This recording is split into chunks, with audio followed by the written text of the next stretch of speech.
नमस्कार, मैं चंद्र उपाध्याय आप सभी बच्चों का बहुत बहुत स्वागत है। हम अभिनंदन करता हूं आपके अपने यूट्यूब चैनल साइकोलॉजी वाले गुरुजी में।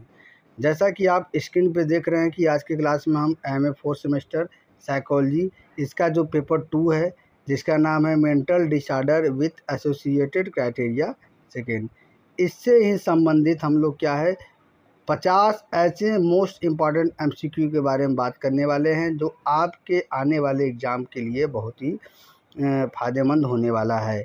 इसे आप न्यू मॉडल पेपर भी कह सकते हैं 2024 और 25 का, क्योंकि इसमें पेपर जो सेकंड है उसका यूनिट सेकंड है। यूनिट सेकंड में जितने भी टॉपिक हैं सभी टॉपिक का जो भी एमसीक्यू है उसको कवर किया गया है। इसलिए आप लोग जो है क्लास को लास्ट तक वॉच करिएगा, और चैनल को आपने अभी नहीं सब्सक्राइब किए तो अभी सब्सक्राइब करके बेल आइकन को ज़रूर प्रेस कर दीजिएगा, क्योंकि मैं इसी तरह के वीडियो रोज़ाना आपकी एग्ज़ाम से संबंधित डाल रहा हूं। ये इस सीरीज़ का पार्ट सेकेंड है। ऐसे ही चारों पेपर का मैं वीडियो अपलोड करूंगा। तो चलिए बिना किसी देरी के अब बढ़ते हैं अपने पहले क्वेश्चन की तरफ।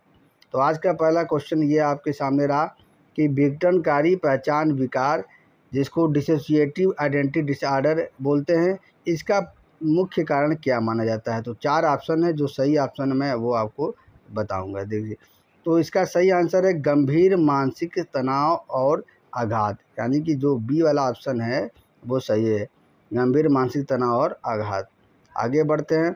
दूसरा क्वेश्चन है विघटनकारी भूलने की बीमारी, जिसको डिसोसिएटिव एमनेसिया कहते हैं, इसका उपचार किस विधि से किया जाता है। ठीक है, तो देखिए 4 ऑप्शन आपके पास है, तो इसका सही ऑप्शन हो जाएगा बी वाला। बी वाला ऑप्शन कौन है? हिप्नोथेरेपी और मनोचिकित्सा। ठीक है, आगे बढ़ते हैं तीसरे क्वेश्चन की तरफ। शारीरिक लक्षण विकार, जिसको हम बोलते हैं सोमेटिक सिम्टम डिसऑर्डर, में मुख्य समस्या क्या होती है।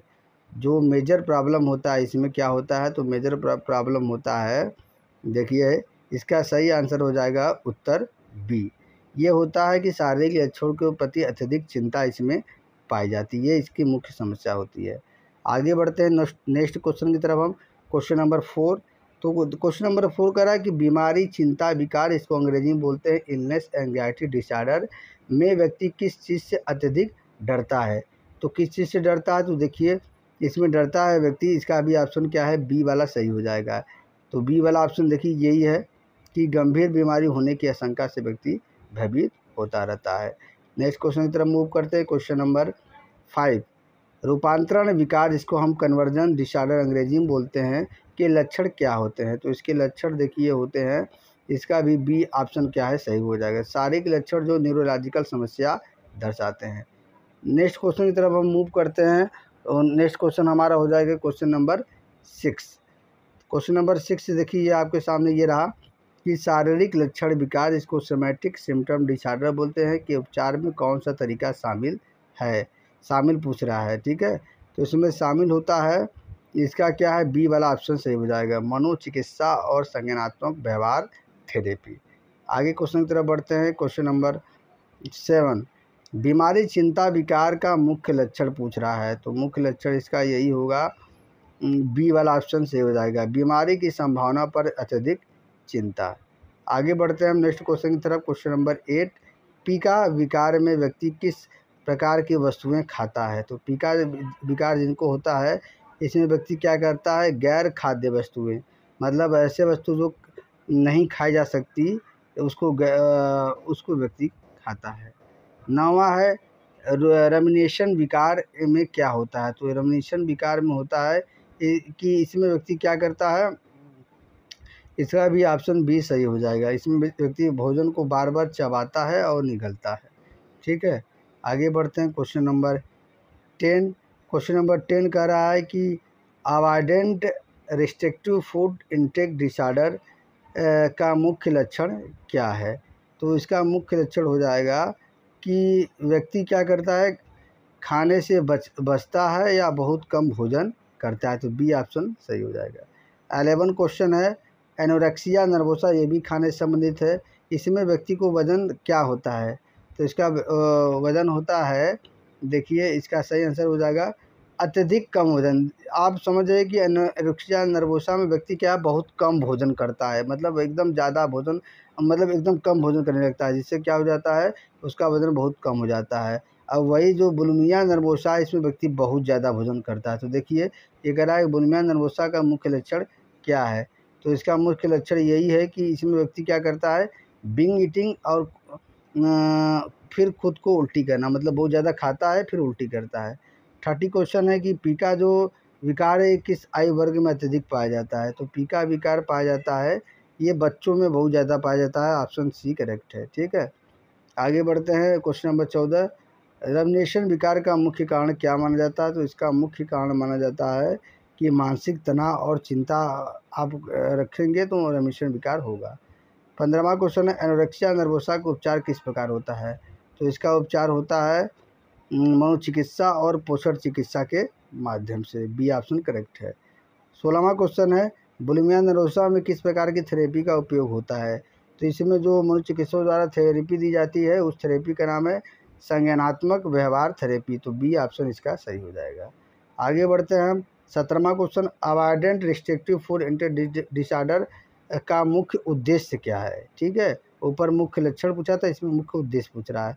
तो इसका मुख्य उद्देश्य यही है, देखिए इसका जो अवॉइडेंस ये avoidance restrictive food intake disorder का मुख्य उद्देश्य यही है कि इसका क्या है कि भोजन के प्रति ये रुचि कम कर देता है। ठीक है, इसका यही है। 18वां है क्वेश्चन, उत्सर्जन विकार। ठीक है, न्यूरोसिस एंकोप्रेसिस। ठीक है, इससे संबंधित क्या है क्वेश्चन आपको आगे देखने को मिलेंगे। देखिए सबसे पहला एनोरेसिस का मुख्य लक्षण क्या है। तो जो एनोरेसिस होता है इसका मुख्य लक्षण होता है कि ऐसे व्यक्तियों को रात या दिन में क्या होता है, पेशाब का नियंत्रित न होना, मतलब बहुत बार पेशाब आता है और नियंत्रित नहीं होता है। आप पूछ रहा है एंकोप्रेसिस में बच्चे की समस्या क्या होती है। तो बच्चे को ये समस्या होती है कि मल का नियंत्रित न होना, मतलब कि जो है लैट्रिन करता है वो नियंत्रित नहीं होता। अब देखिए एनोरेसिस से संबंधित आ गया। एनोरेसिस का सबसे आम उपचार क्या है। तो इसका सबसे आम उपचार हो जाएगा व्यवहार चिकित्सा यानी कि बिहेवियर थेरेपी। अब एंकोप्रेसिस से पूछ रहा है एंकोप्रेसिस का मुख्य कारण क्या हो सकता है। तो इसका मुख्य कारण हो रहा है मनोवैज्ञानिक तनाव और अज्ञात। ठीक है, यही इसका मुख्य कारण है। आगे बढ़ते हैं। 22वां क्वेश्चन है, किस उम्र के बाद एनोरेसिस को एक समस्या माना जाता है। तो ये जो उम्र है वो 5 साल के बाद, मतलब इसको क्या है एक समस्या माना जाता है। 26वां क्वेश्चन है, फिर एंकोप्रेसिस से पीड़ित बच्चे को सबसे अधिक किस चीज़ की आवश्यकता होती है। तो इसको सबसे अधिक आवश्यकता होती है सकारात्मक समर्थन और प्रोत्साहन से। सी वाला सही हो जाएगा। 27वां क्वेश्चन एनोरेसिस से फिर है, एनोरेसिस का मुख्य कारण क्या हो सकता है। तो उसका मुख्य कारण हो सकता है मानसिक तनाव। ठीक है, मानसिक तनाव से ये एनोरेसिस हो सकता है। 28वां क्वेश्चन, एंकोप्रेसिस का निदान किस आयु के बाद किया जाता है। तो एंकोप्रेसिस का निदान किया जाता है 4 साल के बाद। ठीक है, अब एनोरेसिस के उपचार में किस प्रकार का उपकरण उपयोगी होता है। तो इसमें क्या है, जो उपकरण उपयोगी होता है वो होता है बिस्तर गीला करने का अलार्म। ठीक है, आगे बढ़ते हैं। एंकोप्रेसिस 30 क्वेश्चन के उपचार में सबसे महत्वपूर्ण कारक क्या है। तो इसके उपचार में सबसे महत्वपूर्ण कारक है व्यवहार चिकित्सा और मनोचिकित्सा। ठीक है, बी वाला ऑप्शन सही हो जाएगा। और नीचे जो क्वेश्चन है 31, विघटनकारी विकार में सबसे महत्वपूर्ण उपचार क्या होता है। तो इसमें सबसे महत्वपूर्ण उपचार होता है मनोचिकित्सा, साइकोथेरेपी होता है। ठीक है, आगे बढ़ते हैं। 32, शारीरिक लक्षण विकार में व्यक्ति को किस प्रकार की चिंता होती है। तो शारीरिक लक्षण विकार में व्यक्ति को चिंता होती है शारीरिक स्वास्थ्य की चिंता होती है। बी ऑप्शन क्या है करेक्ट हो जाएगा। अब 33 कह रहा है कि एनोरेक्सिया नर्वोसा और बुलिमिया नर्वोसा में क्या सामान्य है, मतलब इन दोनों में समानता क्या है। तो दोनों में क्या होता है कि दोनों में वजन घटाने की प्रवृत्ति होती है। ठीक है, 34 है, रूपांतरण विकार, इसको कन्वर्जन डिसऑर्डर बोलते हैं, में व्यक्ति को किस प्रकार की समस्याओं का सामना करना पड़ता है। तो इसमें व्यक्ति को सामना करना पड़ता है मानसिक और शारीरिक दोनों समस्याओं का सामना करना पड़ता है। सी ऑप्शन इज करेक्ट। 35 फिर कह रहा है एनोरेक्सिया नर्वोसा में सबसे आम मनोवैज्ञानिक लक्षण क्या है। तो इसमें एनोरेक्सिया नर्वोसा में सबसे आम मनोवैज्ञानिक लक्षण है कि शरीर के आकार और वजन के बारे में विकृत धारणाएं व्यक्ति को हो जाता है। अब कह रहा है बुलिमिया नर्वोसा में किस प्रकार की खाने की आदत होती है। तो बुलिमिया नर्वोसा में क्या खाने की आदत होती है? अत्यधिक खाना और फिर खुद को उल्टी करना, यही होता है। ठीक है। 37 रेमिनेशन विकार का मुख्य लक्षण क्या है? तो रेमिनेशन विकार का मुख्य लक्षण जो हो जाएगा वो है भोजन को निगलना और फिर बार बार चबाना, यही इसका मुख्य लक्षण है। 38 का रहा है avoidant restrictive food intake disorder में व्यक्ति किस चीज़ से बचता है? तो व्यक्ति बचता है सभी प्रकार के का भोजन, इस सबसे बचता है व्यक्ति। 39 क्वेश्चन का रहा है एनोरेसिस और एंकोप्रेसिस में क्या सिमिलरिटी है, क्या समानता है? तो ये दोनों में जो समानता है कि दोनों क्या उत्सर्जन विकार है। ठीक है। 40 क्वेश्चन का रहा है पीका विकार का निदान कैसे किया जा सकता है या किया जाता है? तो पीका विकार का निदान क्या किया जाता है? मनोवैज्ञानिक मूल्यांकन से। C option is correct. आगे का रहा है 41 विघटनकारी पहचान विकार के लक्षणों का प्रबंधन कैसे किया जाता है?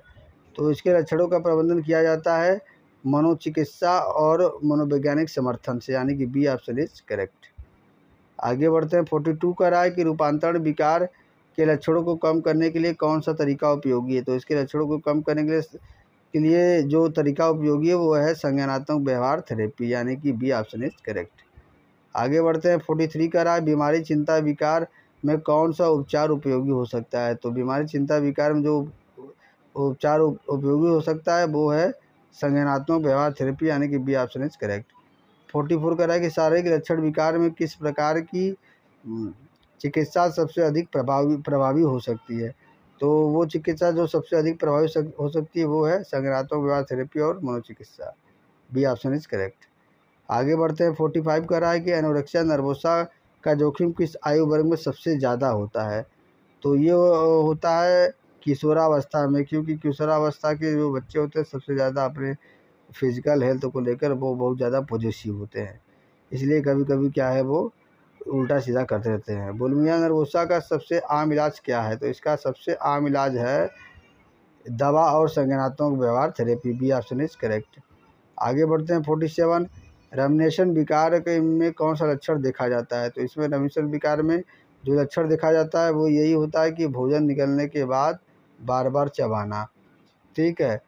48 क्वेश्चन में पीका विकार में मुख्य जोखिम क्या है? तो पीका विकार में मुख्य जोखिम यही होता है कि इसमें विषाक्तता और संक्रमण पाया जाता है। 49 क्वेश्चन है एंकोप्रेसिस के इलाज में सबसे अधिक ध्यान किस पर दिया जाता है? एंकोप्रेसिस के इलाज में सबसे अधिक जो है किया जाता है वो व्यवहार चिकित्सा और सकारात्मक समर्थन का, बी ऑप्शन इज करेक्ट।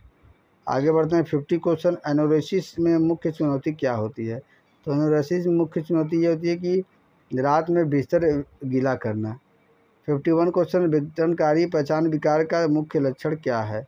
तो इसका मुख्य लक्षण यही होता है कि एकाधिक व्यक्तित्व, यानी कि एक से अधिक व्यक्ति ऐसे लोगों में पाया जाता है। 52 क्वेश्चन कह रहा है कि विघटनकारी भूलने की बीमारी में व्यक्ति को क्या भूलने का अनुभव होता है? तो इसमें जो भूलने का अनुभव होता है वो व्यक्ति को होता है व्यक्तिगत जानकारी और घटनाएं होता है, B option is correct. 53 question कह रहा है कि अस्तित्वहीनता अवास्तविकता विकार, जिसको इंग्लिश में बोलते हैं डी पर्सनलाइजेशन या डी रियलाइजेशन डिसऑर्डर में व्यक्ति को किस प्रकार की अनुभूति होती है? तो इसमें व्यक्ति को अनुभूति होती है, इसमें जो व्यक्ति को अनुभूति होती है वो होती है अलगाव और अवास्तविकता का अनुभव। तो आज का ये सीरीज़ यही तक। वीडियो को आपने लास्ट तक देखा, इसके लिए आप सभी का बहुत बहुत धन्यवाद। अगर आपने चैनल को अभी सब्सक्राइब नहीं किया है तो प्लीज़ सब्सक्राइब कर दें, वीडियो को एक लाइक कर दें और ज़्यादा से ज़्यादा शेयर करें हुए उन मित्रों के साथ जो MA 4 सेमेस्टर के स्टूडेंट हैं जिनका परीक्षा होने वाली है। आगे भी कई पार्ट आने वाला है, मतलब हर यूनिट से मैं 50 क्वेश्चन आपको दूंगा, मतलब कुल मिला के 4 यूनिट हैं। ठीक है। तो लगभग क्या है आपको 200 क्वेश्चन हर पेपर से मैं दूंगा, उसमें से निश्चित ही क्वेश्चन आपको देखने के मिलेंगे आपको एग्ज़ाम में, इसलिए चैनल से आप जुड़े रहिए। चैनल को आप सब्सक्राइब भी ज़रूर करिएगा। आपके इस समर्थन और प्यार से मुझे बहुत मोटिवेशन मिलता है। वीडियो को लास्ट तक देखने के लिए आप सभी बच्चों का बहुत बहुत धन्यवाद। आप पढ़ते रहिए, लगे रहिए, सफलता ज़रूर मिलेगी और इस आपके मार्ग में, इस लक्ष्य में जितना भी मुझसे सहायता हो सकेगा मैं सहायता करूंगा। आप सभी बच्चे जो है अपने जीवन में खूब सफल हो, इसी के साथ इस क्लास को हम आज यही समाप्त करते हैं। बहुत बहुत धन्यवाद।